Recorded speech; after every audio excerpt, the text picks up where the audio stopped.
Hi friends, आपका स्वागत है मेरे YouTube channel techno plus vision में। आज हम जिस टॉपिक पे बात करने जा रहे हैं वो है सुप्रीम कोर्ट ऑफ इंडिया। जैसे कि हम जानते हैं कि कोई भी दंगा हो, फसाद हो या किसी के साथ लड़ाई हो जाए या कुछ हो जाए तो हम लोग कहाँ जाते हैं? नॉर्मल कोर्ट में जाते हैं। वहाँ से अगर इंसाफ नहीं मिले तो हाई कोर्ट में जाते हैं। हाई कोर्ट से इंसाफ नहीं मिली तो हम लोग सुप्रीम कोर्ट में जाते हैं। सुप्रीम कोर्ट हाईएस्ट बॉडी है जस्टिस के लिए।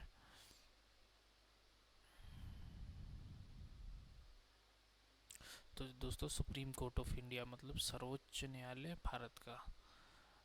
Supreme court of India is the supreme judicial authority of India and is the highest court of the Republic of India under the constitution. मतलब कि जो supreme court of India है वो भारत का सर्वोच्च न्यायालय है और संविधान के तहत भारत गणराज्य का सर्वोच्चतम न्यायालय है। It is the most senior constitutional court and has the final decision in all legal matters and also have the power of judicial review and accept personal law board. Supreme court of India के पास सारी ताकतें हैं कि कोई भी चीज़ के ऊपर वो कोई भी लीगल मैटर के ऊपर वो रिव्यू कर सकता है, जुडिशियल रिव्यू कर सकता है, कोई भी डिसीजन दे सकता है, सिर्फ पर्सनल लॉ को छोड़ के। Chief justice of India is the head of the chief जजेस ऑफ द सुप्रीम कोर्ट। जो हमारे सुप्रीम कोर्ट के अंदर टोटल 34 जज अपॉइंट किए जा सकते हैं, उनका head chief justice of India कहलाता है और उनके पास बहुत पावर होता है दोस्तों। Extensive power in the form of regional appellate and advisory jurisdiction. मतलब कि न्यायाधीशों के पास बहुत पावर होता है जो कि मूल, अपील या सलाहकार क्षेत्रीय अधिकार के रूप में व्यापक शक्तियाँ हैं।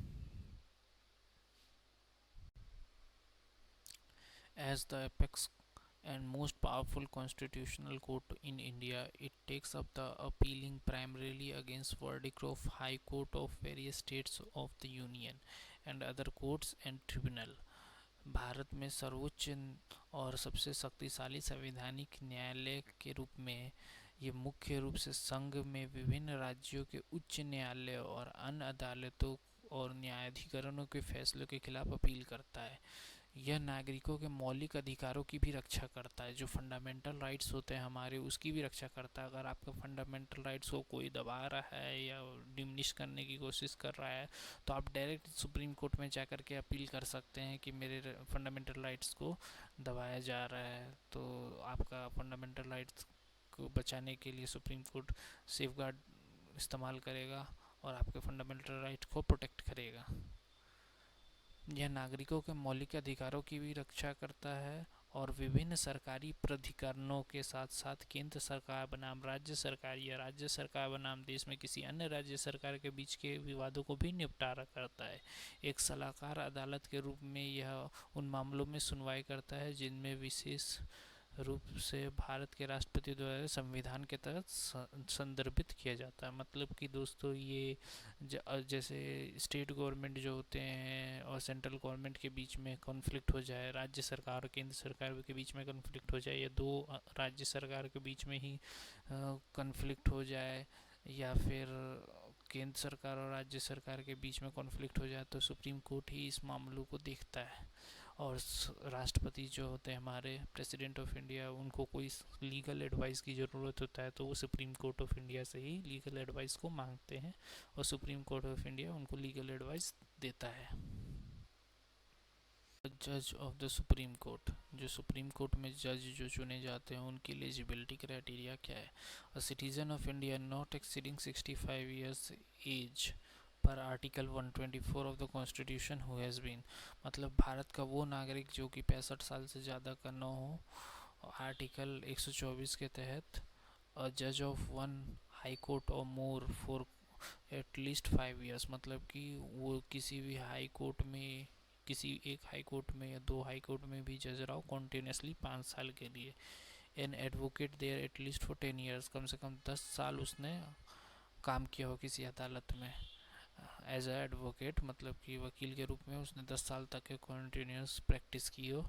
और distinguished jurist in the opinion of president power confirmed by clause 2 of article 124 of the constitution of India is eligible to be recommended and appoint a judge of supreme court.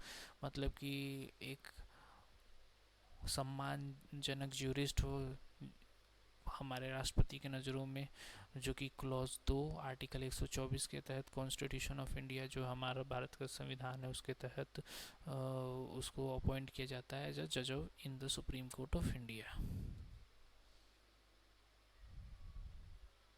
अब इनका टेनवर कितना होता है दोस्तों? अभी हमने पढ़ा कि सुप्रीम कोर्ट जज रिटायर हो जाते हैं 65 ईयर्स ऑफ एज में।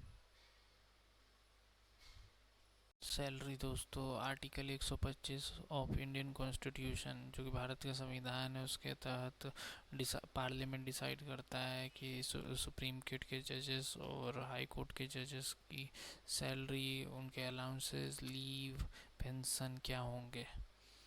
जो सुप्रीम कोर्ट के जज होते हैं उनको 2.5 लाख रुपए मिलते हैं।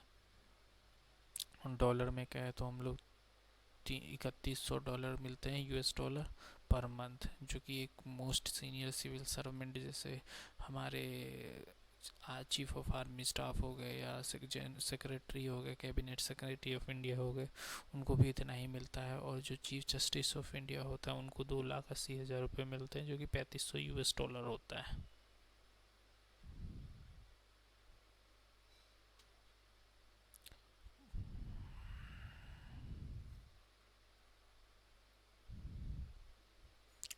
चीफ जस्टिस ऑफ इंडिया कौन है देश के? 48वें CJI NV Ramana sir, justice NV Ramana sir है जो कि चीफ जस्टिस ऑफ इंडिया है अभी करेंटली में। Honourable mister justice NV Ramana जो कि हमारे चीफ जस्टिस ऑफ इंडिया है, इनका डेट ऑफ बर्थ है 27 अगस्त 1957 को। इनका जो सुप्रीम कोर्ट में अपॉइंटमेंट जिस डेट को हुआ वो है 17 फरवरी 2014 को। इनका डेट ऑफ रिटायरमेंट है 26 अगस्त 2022 को, जो कि अभी रिटायर होने वाले हैं। थोड़े दिनों में हमको नया चीफ जस्टिस ऑफ इंडिया मिलने वाला है। दोस्तों बताइएगा मेरे कमेंट सेक्शन में कि हमारा नया चीफ जस्टिस ऑफ इंडिया किसको अपॉइंट किया है और जस्टिस NV रमन्ना सर ने किसको रिकमेंड किया है कि नया चीफ जस्टिस बने। India on 24 April 2021। Justice NV Ramana sir ने 24 अप्रैल 2021 को as a chief justice of India का ओथ लिया था। उन्होंने BSc LLB कर रखा है। वो एक कृषि फैमिली में, जो कि एग्रीकल्चरल फैमिली में पैदा हुए हैं 27 अगस्त 1957 को कृष्णा डिस्ट्रिक्ट में। He enrolled as a advocate on February 10, 1983। इन्होंने एडवोकेट में ज्वाइनिंग ली 10 फरवरी 1983। He has practice in high court of Andhra Pradesh. High court of Andhra Pradesh में इन्होंने प्रैक्टिस किया है। उसके बाद फिर सुप्रीम कोर्ट ऑफ इंडिया में एज अ सिविल, क्रिमिनल और constitutional, labour service, elected matters को भी देखा है इन्होंने। Who will be the 49th chief justice of India? अब दोस्तों बताइए कि कौन होंगे हमारे अगले नए चीफ जस्टिस ऑफ इंडिया। अभी मैंने बताया भी दोस्तों कि 26 अगस्त 2022 को NV रमन्ना सर रिटायर हो रहे हैं। तो नया चीफ जस्टिस ऑफ इंडिया कौन है मेरे कमेंट सेक्शन में लिखिए और मेरे चैनल को लाइक और सब्सक्राइब कर दीजिए। तो CJI Ramana proposes justice Lalit as the next chief justice of India. तो दोस्तों जस्टिस UU ललित को हमारा देश का अगला चीफ जस्टिस ऑफ इंडिया बनाने के लिए प्रेसिडेंट को रिकमेंड कर दिया है जस्टिस NV रमन्ना सर ने। कोर्ट के अब बनने जा रहे हैं जस्टिस उदय उमेश ललित। जस्टिस उदय उमेश ललित का जन्म 9 नवंबर 1957 में हुआ है। इन्होंने सुप्रीम कोर्ट ऑफ इंडिया में एज ए जज अपॉइंट किया गया है 13 अगस्त 2014 को। और डेट ऑफ रिटायरमेंट है इनका 8 नवंबर 2022। मतलब दोस्तों ये सिर्फ 3 महीने के लिए ही चीफ जस्टिस ऑफ इंडिया रहेंगे। बॉर्न ऑन नवंबर 1957 9 नवंबर 1957 को ये पैदा हुए। इन्होंने एडवोकेट एनरोल इन एडवोकेट इन 1983 और इन्होंने बॉम्बे हाई कोर्ट में प्रैक्टिस करना शुरू किया और 1985 तक के बॉम्बे हाई कोर्ट में प्रैक्टिस किया। फिर वो दिल्ली शिफ्ट करके जनवरी 1986 में और डेजिग्नेटेड और सीनियर एडवोकेट सुप्रीम कोर्ट में 2004 में बन गए। appeared as a amicus curiae in many matters। इन्होंने सीबीआई के तरफ से 2G स्पेक्ट्रम मामले में भी पक्ष रखा था। Member of supreme court legal services committee for 2 terms। Appointed as a judge of the Supreme Court of India on August 13, 2014 and retirement date is 8th November 2022। वही हमने यहाँ पे ब्रीफ में लिखा हुआ है कि उदय उमेश ललित जी जो कि 49th chief justice of India बनने जा रहे हैं, उन्होंने 1983 से 1985 के बीच में बॉम्बे हाई कोर्ट में प्रैक्टिस किया। 1986 में वो दिल्ली शिफ्ट कर गए। 2004 में सीनियर एडवोकेट बन गए सुप्रीम कोर्ट के। 2014 में ये सुप्रीम कोर्ट के जज बन गए। Trial in all 2G matters part. ये 5 जजों के बेंच में भी थे जिन्होंने ट्रिपल तलाक के ऊपर फैसला सुनाया था। अब दोस्तों, जो हमारे देश के सबसे पहले चीफ जस्टिस ऑफ इंडिया, जो कि first chief justice of India कौन थे दोस्तों, मेरे कमेंट सेक्शन में लिखिएगा और मेरे चैनल को लाइक और सब्सक्राइब कर दीजिए।